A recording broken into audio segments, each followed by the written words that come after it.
RX 6400 मत खरीदना, बहुत ही बेकार ग्राफिक कार्ड है। अरे सॉरी, शुरू से शुरू करते हैं। तो ग्राफिक कार्ड अंडर 20,000, अगर आपका बजट 20,000 है ग्राफिक कार्ड के लिए और आप गेमिंग के लिए पीसी बना रहे हो तो किसी की बात मत मानो, आंख कान सब बंद करके RX 6600 खरीदो। और प्रोडक्टिविटी करनी है तो RTX 3050। अगर 20,000 के अंदर आपको कोई सा मॉडल मिल जाता है तो जो लोग 20,000 लेके बैठे थे, आपके लिए बेस्ट कार्ड मैंने आपकी रिक्वायरमेंट्स के हिसाब से बता दिया है। तो अब एक एक करके बात करते हैं कि 20,000 के बजट के अंदर कौन कौन से ग्राफिक कार्ड आते हैं। सबसे पहले एक रूल समझ लो कि 10,000 के नीचे के कार्ड तो आपको खरीदना ही नहीं है, फिर भले ही आपका बजट कितना भी कम हो, क्योंकि मुझे भी पता है, आपको भी पता है 10,000 के अंदर क्या आता है। GT 710, 730, 1030। एक शॉप वाले को देखा मैंने YouTube पे, कहता कि अगर आप 10100F लगा लो और उसके साथ GT 730 लगा लो तो आपके 7 से 8 साल की छुट्टी हो जाएगी। और GTA 5 चला के दिखाएगा, उस पर साइबरपंक थोड़ी चलेगा। और आप अगर ये सोच रहे हो कि ये बंदा ये चीजें क्यों बता रहा है, ये चीजें तो सबको पता होती हैं, तो भाई साहब आपने ये स्कैम वाली वीडियो नहीं देखी है। आप 730 लगा रहे हो 25,000 के बजट बिल्ड में। भाई मेरे पास जो APU है ना,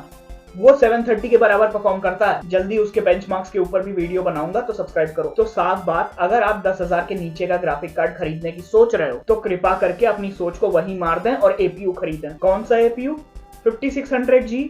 आप 5600 GT और 5500 GT भी खरीद सकते हो। अच्छा, अब उन लोगों की बात करते हैं जो बीच में फंसे हैं। वो 10,000 से ऊपर का कार्ड खरीदने वाले हैं, लेकिन वो RX 6600 या RTX 3050 नहीं खरीद सकते। आपके लिए बिल्कुल बढ़िया ग्राफिक कार्ड है RX 5600 XT। 6GB VRAM के साथ आता है वो कार्ड, और आपको जरूरत नहीं है 1650 या 1660 सुपर खरीदने की अगर आप एक गेमिंग पीसी बना रहे हो तो। अच्छा, मैं 1660 सुपर की बात क्यों कर रहा हूँ? क्योंकि वही अवेलेबल है। नॉर्मल 1660 और 1660 Ti पता नहीं कहां गए। लेकिन अगर प्रोडक्टिविटी करनी है तो यहाँ कहानी थोड़ी सी अलग है। 1660 सुपर के इनकोडर्स आपकी बहुत हेल्प करेंगे प्रोडक्टिविटी में, मुकाबले में RX 5600 XT के। और अगर आप 1660 सुपर तक पहुंच गए हो तो 3050 भी ज्यादा दूर नहीं रह जाता है। लेकिन अगर आप ऐसे ही बढ़ाते रहोगे ना कि 2000 और बढ़ा लो, 2000 और बढ़ा लो, फिर तो आप 3060 तक पहुंच जाओ, फिर उसके लिए PSU भी खरीदो, आपके पूरे बिल्ड का प्राइस ही बढ़ जाएगा। तो आपके लिए एक सॉल्यूशन है कि गेमिंग परफॉर्मेंस भले ही थोड़ी सी कम हो जाए, लेकिन प्रोडक्टिविटी में मेरे को 5600 XT से ज्यादा परफॉर्मेंस चाहिए और मैं नहीं जा सकता 1660 सुपर तक। आप RX 580 खरीदो, 8GB VRAM के साथ आता है वो कार्ड। गेमिंग परफॉर्मेंस भले ही उसकी 5600 XT से कम है, लेकिन उसकी ज्यादा VRAM आपको प्रोडक्टिविटी में हेल्प करेगी। तो आई होप आपको समझ में आ गया होगा कि आप किस कैटेगरी में फॉल होते हो